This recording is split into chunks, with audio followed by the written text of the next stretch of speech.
Jeú foi um comandante do exército de Israel, escolhido por Deus para uma missão importante: por fim a dinastia de Acabe, rei de Israel, e exterminar o culto a Baal que havia se espalhado por todo o reino.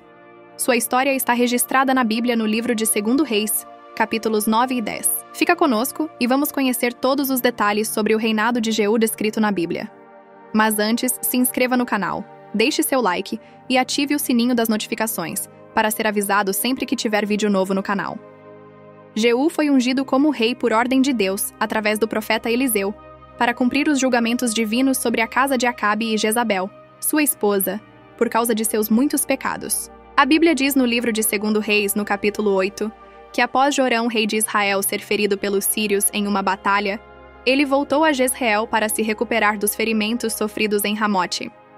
Enquanto Jorão se recuperava, o profeta Eliseu chamou um membro do grupo de profetas e lhe disse para ir a Ramote de Gileade e procurar por Jeú e ungí-lo como novo rei de Israel. O jovem profeta fez o que Eliseu ordenou e foi a Ramote de Gileade.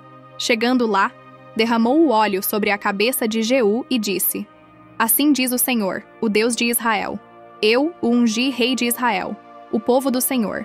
Destrua a família de Acabe, seu senhor. Desse modo, vingarei o assassinato de meus profetas e de todos os servos do Senhor mortos por Jezabel. Toda a família de Acabe deve ser exterminada. Jeú, então, seguindo as orientações do Senhor, liderou uma conspiração contra o rei Jorão. Subiu numa carruagem e foi a Jezreel, onde o rei Jorão se recuperava de seus ferimentos. Acasias, rei de Judá, também estava ali, pois tinha ido visitar Jorão. Quando a sentinela na torre de Jezreel viu Jeú e sua tropa se aproximarem, gritou que uma tropa se aproximava. O rei Jorão ordenou então que enviassem um cavaleiro para perguntar se a visita deles era em paz.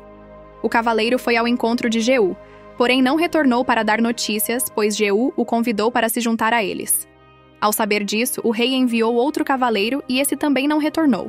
Jorão decidiu então ir pessoalmente ao encontro da tropa que se aproximava, e Acasias, rei de Judá, o acompanhou. Cada um em seu carro, saíram ao encontro de Jeú e o acharam no campo de Nabote em Jezreel. Ao ver Jeú, Jorão perguntou se ele vinha em paz, no que Jeú respondeu que não podia haver paz, pois estavam cercados de idolatria e feitiçaria de Jezabel. Ao ouvir isso, o rei Jorão deu meia volta com seus cavalos e fugiu, gritando para o rei Acasias que se tratava de traição. Jeú disparou seu arco com toda a força e atingiu Jorão entre os ombros. A flecha atravessou seu coração e ele caiu morto dentro do carro de guerra. Quando Acasias, rei de Judá, viu o que estava acontecendo, fugiu pela estrada para Bet-Agã. E Jeú foi atrás dele gritando para atirarem nele também. E atingiram Acasias em seu carro de guerra, na subida para Gur, perto de Ibleã.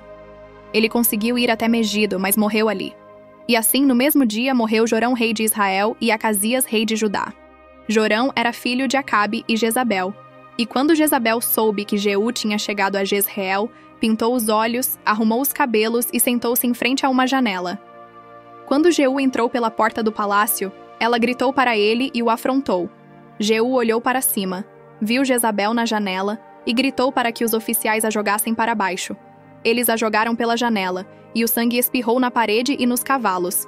E Jeú atropelou seu corpo com as patas de seus cavalos. Em seguida, Jeú entrou no palácio, comeu e bebeu. Depois, disse para alguém sepultá-la, pois era filha de rei. Mas quando foram sepultá-la, só encontraram o crânio, os pés e as mãos. Quando voltaram e contaram a Jeú, ele disse que isso cumpria a mensagem do Senhor, anunciada por meio de seu servo Elias, que dizia que cães devorariam o corpo de Jezabel no campo em Jezreel, e seus restos seriam espalhados como esterco no campo, de modo que ninguém seria capaz de reconhecê-la. Jeú, após assumir o poder, escreveu uma carta para as autoridades de Samaria, onde os 70 filhos de Acabe viviam. Ele ordenou que escolhessem o melhor filho de Acabe para ser o novo rei e se preparassem para defender a dinastia. Assustados, os líderes da cidade decidiram não eleger nenhum rei e se submeteram a Jeú. Jeú enviou outra carta, exigindo que os líderes lhe trouxessem as cabeças dos 70 filhos de Acabe. Eles obedeceram, mataram os filhos e enviaram as cabeças a Jezreel.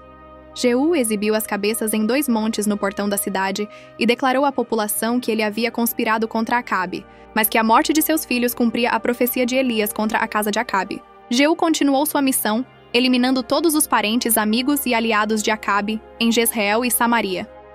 No caminho, ele chegou a matar 42 parentes do rei Acasias de Judá, sem que eles nem mesmo soubessem o que estava acontecendo. Mais tarde, ao encontrar Jonadab, filho de Recabe, Jeú o convidou para testemunhar sua devoção ao Senhor. Juntos seguiram para Samaria, onde Jeú exterminou os últimos descendentes de Acabe, conforme a profecia do Senhor. Jeú reuniu todo o povo da cidade e declarou que sua adoração a Baal seria ainda maior que a de Acabe. Ele ordenou que todos os profetas, adoradores e sacerdotes de Baal fossem convocados para um grande sacrifício, sob pena de morte para quem não comparecesse. Mas o plano de Jeú era, na verdade, destruir todos os adoradores de Baal. Todos os adoradores de Baal compareceram. Assim que o sacrifício terminou, Jeú deu a ordem para que seus guardas e oficiais entrassem e matassem todos os adoradores, sem deixar ninguém escapar. Eles mataram todos e arrastaram os corpos para fora. Depois, seus homens destruíram a coluna sagrada de Baal, jogaram-na no fogo e demoliram o templo, transformando-o em banheiros públicos. Dessa maneira, Jeú eliminou o culto a Baal. Contudo, não destruiu os bezerros de ouro em Betel e Dan com os quais Jeroboão, filho de Nebate, havia levado Israel a pecar. Mas por ter cumprido o propósito do Senhor com relação à casa de Acabe, Deus concedeu que os filhos de Jeú, até a 4ª geração, se assentassem no trono de Israel. A Bíblia diz no livro de 2 Reis, no capítulo 10, que Jeú não obedeceu de todo o coração à lei do Senhor, pois não se afastou dos pecados que Jeroboão havia levado Israel a cometer. Ao todo, Jeú reinou por 28 anos sobre Israel em Samaria. E quando morreu e se reuniu a seus antepassados, foi sepultado em Samaria, e seu filho Jeoacás foi seu sucessor. Apesar de Jeú ter sido usado para cumprir o julgamento de Deus contra a casa de Acabe e os seguidores de Baal, seu reinado terminou sem uma transformação duradoura em Israel. A idolatria persistiu, e o povo continuou a afastar-se de Deus. Isso resultou em consequências para o próprio Jeú e para sua dinastia. Embora Deus tenha permitido que seus descendentes reinassem por 4 gerações, a falta de fidelidade total ao Senhor impediu que o reino prosperasse plenamente. Espero que tenha gostado de conhecer um pouco mais sobre a história do rei Jeú descrita na Bíblia. Muito obrigada por ter assistido ao vídeo. Que as bênçãos do Senhor te alcance aonde você estiver. Eu quero te conhecer um pouco mais. Deixe aqui nos comentários de qual cidade você está vendo este vídeo. E não se esqueça, se inscreva no canal, deixe seu like e até a próxima!